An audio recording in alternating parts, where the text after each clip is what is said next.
Hey everyone, welcome back to my channel. So in the last video we talked about databases, DBMS and RDBMS. In this video we will talk about what SQLite is and how we will use it in Python. So SQLite is a database engine. It is disk-based database. This same database is used in your Android devices also. So let's see how do we use SQLite in Python. To start off, we will import SQLite 3, which contains SQLite. Next, we will create a connection with the SQLite database.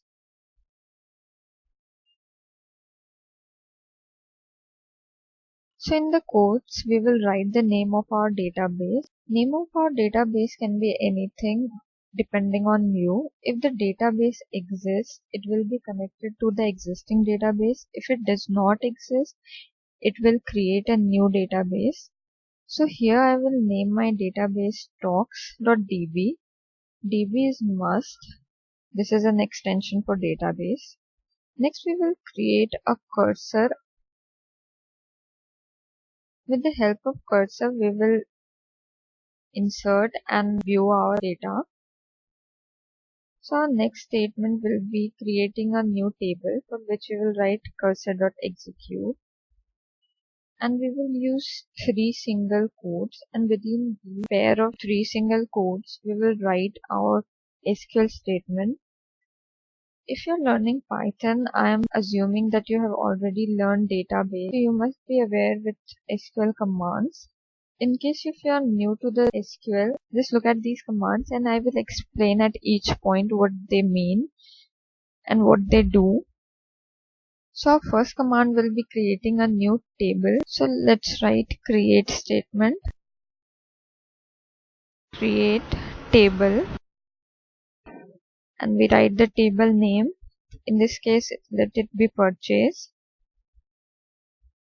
In the brackets, we will mention all the column names we want to be in our table. So the first is ID. And we will define its data type. Let it be integer. And next we will define whether it is a primary key or not.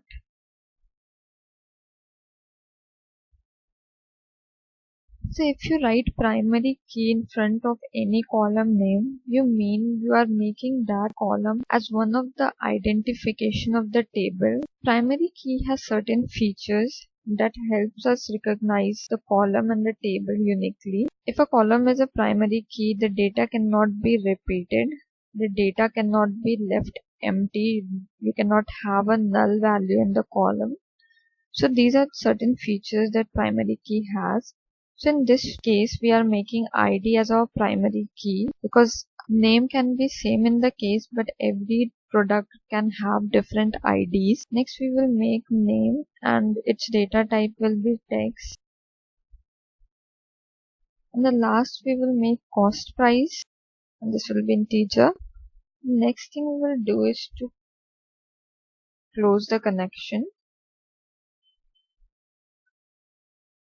Let's run this program. So nothing is displayed here, but a new stock.db file will be created in the directory where you are working. So our next step will be inserting values into the table. But before we do anything, let's run this program once again and see what happens. So as you can see, we get this error, table project already exists. So to avoid this error right now, we will simply comment this statement. And let's copy this statement. Let's write insert command for SQL. Insert into table name. And in the bracket, we will write all the column names that we want to insert data into. So in this case, I want to insert into all the three columns. So I will write all the three names. There is another method of inserting in which you do not need to write all the column names, but this is a safe method because if you're missing some values, you can just remove it from this bracket. You won't have to give any value for that particular column. If you do not mention this bracket, you will have to give all the three values, and even if one value is missing, you will get an error. So this is a safe way.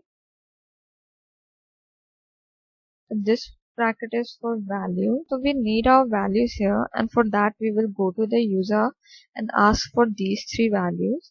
So I have written these three statements that ask user of ID, name and cost of the product. And now we will insert these three values into our table. But the problem is that we cannot write it directly into our SQL command. So to insert these three values, we will write three question marks separated by commas,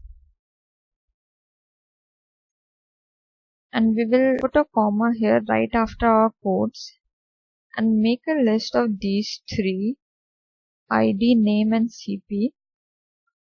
The list should contain same number of elements as we have the number of question marks here. Anything less or more will again give you an error. So next statement is connection.commit. Whenever you make any changes into the database, make sure that you write this statement, otherwise your changes won't be registered into the database. So while writing into the database, you need to write this statement, but while reading you do not need this statement. Lastly, we have closed our connection. Let's run this program.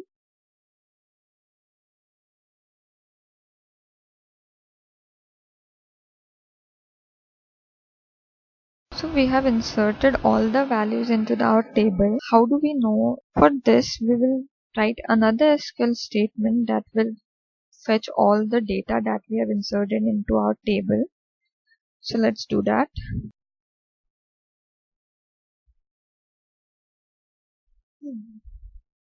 We do not need this statement right now, so we will just copy this, and instead of writing inserts command, we will write select command. Select command selects all the data we have in our table, and by select asterisk we mean that everything will be selected. As you remember, we inserted our value in form of a list, and so the value that we will get will again be in the form of list.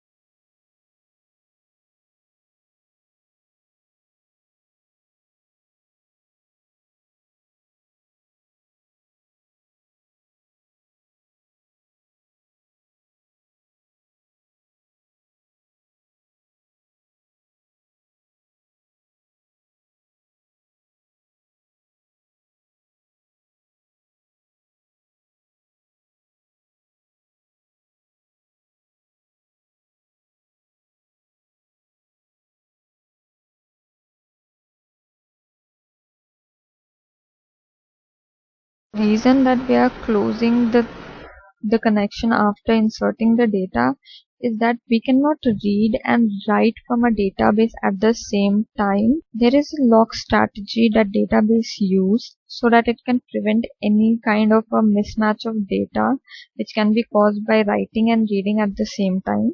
So we close a connection after inserting the data, and we create a new connection, and then we read our data. So let's run this program again and check overwrite the data or not.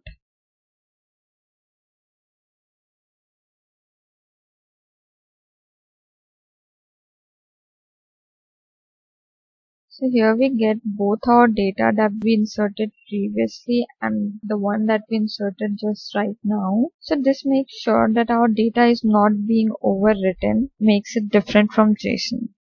Okay, so in the next video, we will be using our database concept to build our stock management program correctly. So that's all for this video. Thank you for watching.